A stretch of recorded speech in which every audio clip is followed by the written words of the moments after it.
سلام و روز سعید جمعه مبارک باشد بیننده عزیز. برنامه نوید بامدادی است از رادیوی آزادی با تازه ترین خبر و گزارش های تاجیکستان و جهان.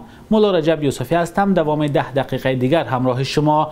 امروز 26 فوریه است و ساعت در دوشنبه 11. سرخط خبرهای امروز: منصبداران تاجیک باید تا 1 اپریل درباره دارایی‌های خود گزارش دهند. قاعده نوی ورود به تاجیکستان: اگر واکسن نگرفته‌ای بفرما. حمله امریکا به نیمه نظامیان طرفداری ایران در سوریه.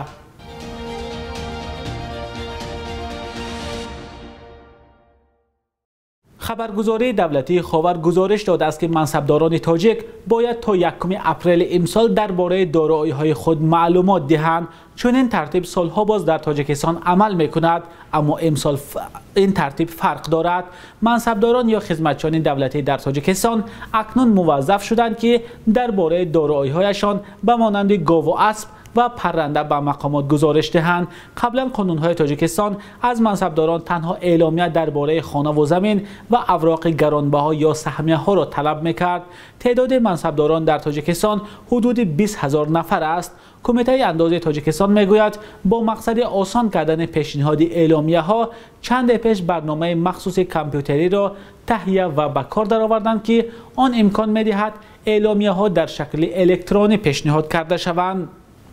در سامانه رسمی اداره گوشه کابینت شخصی اندازسپارنده موجود است که برای شخصان منصبدار تاجیکستان ترتیب پیشنهاد اعلامیه ها را عاید به درآمدها آسان می‌کند. آمده است در خبرنامه رسمی.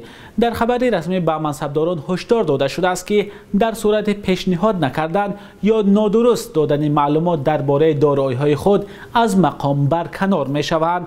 اگرچه ترتیب پیشنهاد اعلامیه درباره دارایی‌ها و اموال منصبداران تاجیکستان از سال 2004 این جانب عمل می‌کند، اما این معلومات‌ها بار عمومی نشده است. افشا نشدن معلومات درباره اموال منصبداران به گفته مقامات از یک سو خواهش خود آنهاست و از طرف دیگر به قبل رئیس آژانسی خدمت دولتی جامعه تاجیکستان برای قبول آن آماده نیست. برخی از کارشناسان میگویند احتمال خادمان دولتی از افشای دارایی‌های خود که ظاهراً کم نیست و سرچشمه اش را فاش کردن نمیخواهند هراس دارند، در حالی که در کشورهای پیشرفته معلومات درباره دارایی‌های منصبداران آزاد است. پنهان ماندن معلومات درباره دارایی‌های منصبداران تاجیک همیشه در جامعه و شبکه‌های اجتماعی بحث‌های را به میان آورده است.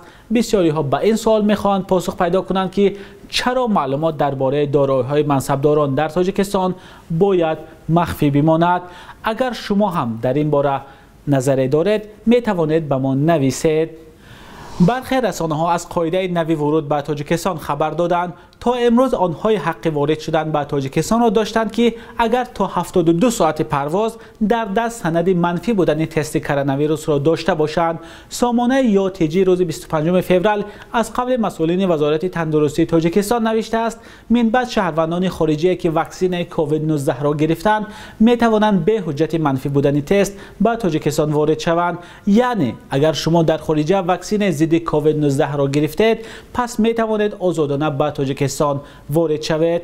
اما مسئولین وزارت تندرستی تا حال رسما در این باره خبر ندادند. سامانه یاتیجی می نویسد افرادی که می خواهند به تاجیکستان وارد شوند باید واکسن های را گرفته باشند که از سوی سازمان جهانی بهداشت اعتراف شده باشد.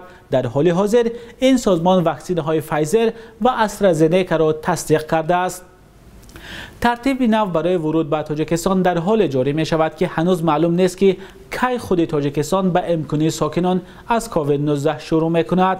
وزارت تندرستی تاجیکستان می گوید آخر ماه فوریه یا اول ماه مارس امسال اولین بسته های واکسن استرازنیکا به تاجیکستان وارد می شوند و در نوبت اول پزشکان ام کرده می شوند.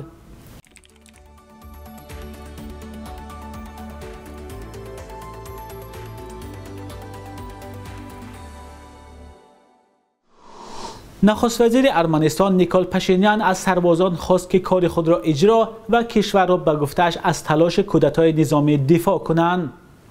پشینیان که روز 25 فوریه در برابر تخمینا 20,000 طرفدارش در میدان رسپوبلیکای شهر یریون حاضر شد، خطاب به مردم گفت که نمیگذارد نظامی‌ها جلوه قدرت را به دست بگیرند.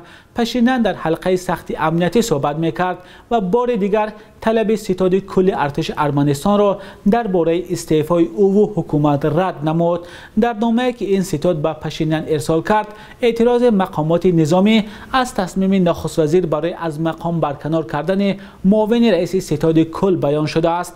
امضای سازش صلح قره‌باغ کوهی با آذربایجان در نوامبر سال 2020 که به جنگ 6 هفته‌ای یریون و باکو نقطه گذاشت، حکومت پشینیان را به یک بحران سیاسی روبرو کرد. پیش از آن که با بلندگویک به طرفدارانش مراجعت کند، پشینیان رئیس ستاد کل ارتش آنک گاسپاریان را هم به استعفا فرستاد. پشینیان گفت وضع پرتنش است. پرزیدنت ارمن سارکیسیان که مقامش بیشتر خصوصیت رمزی دارد گفت در تلاش تدبیرهای سریع است که تا نگذارد وضع به خشونت پیچد و از همه جانب‌ها دعوت کرد که از خویشتن‌داری کار بگیرند.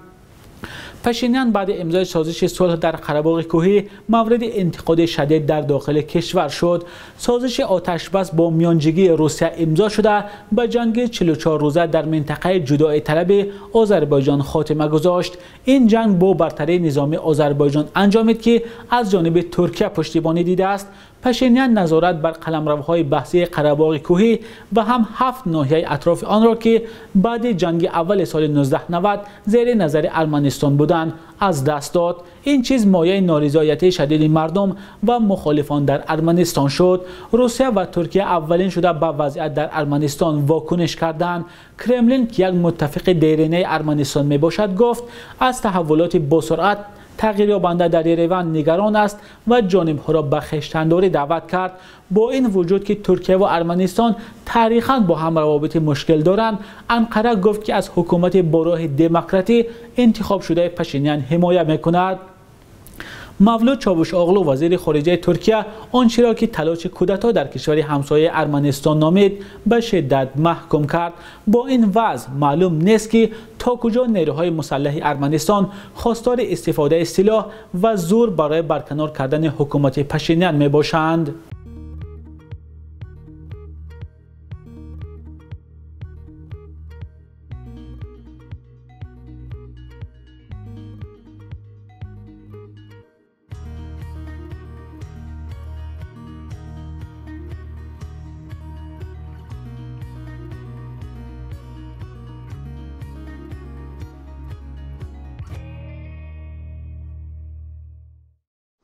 وزارت دفاع آمریکا روز پنجشنبه 25 فوریه اعلام کرد که ارتش این کشور به موقع نیمه نظامیان مورد حمایت ایران در شرق سوریه حمله کرده است.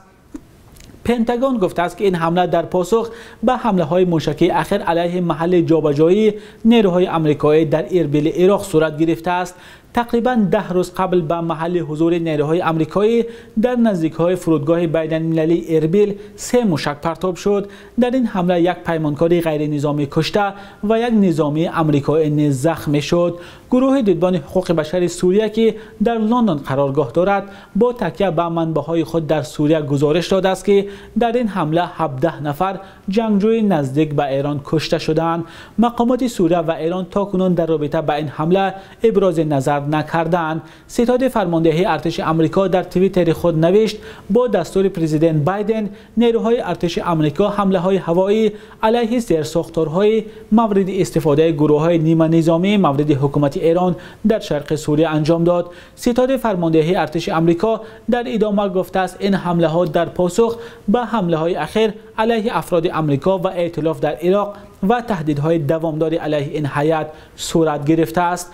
در این بیانیه همچنین آمده است که این حمله ها باعث نابودی چندین پایگاه واقع در نقطه نظارت مرزی شد. لوید آستین وزیر دفاع آمریکا هم در این زمینه گفته است موضع هایی که هدف قرار داده شد از سوی همان گروه های نیمه نظامی شیعه که حمله ها علیه آمریکایی ها در عراق را انجام دادند استفاده می شد. وزارت امور خارجه ایران قبلا دست داشتن این کشور در حمله های روز 15 فوریه در اربیل را رد کرده بود. آقای آستین همچنین گفته است که او به رئیس جمهوری آمریکا پیشنهاد کرد که تا این حمله صورت بگیرد و جو بایدن صبح پنجشنبه به این حمله موافقت کرده است. جان کربی سخنگوی وزارت دفاع آمریکا هم در بیانیه گفته است این عملیات یک پیام آشکار دارد. رئیس جمهور بایدن برای محافظت از افراد آمریکایی و ائتلاف به این حمله موافقت کرد. بانک ملی تاجیکستان قارب اسعار خارجی را در برابر سامانه برای امروز 26 فوریه چنین تعیین کرده است.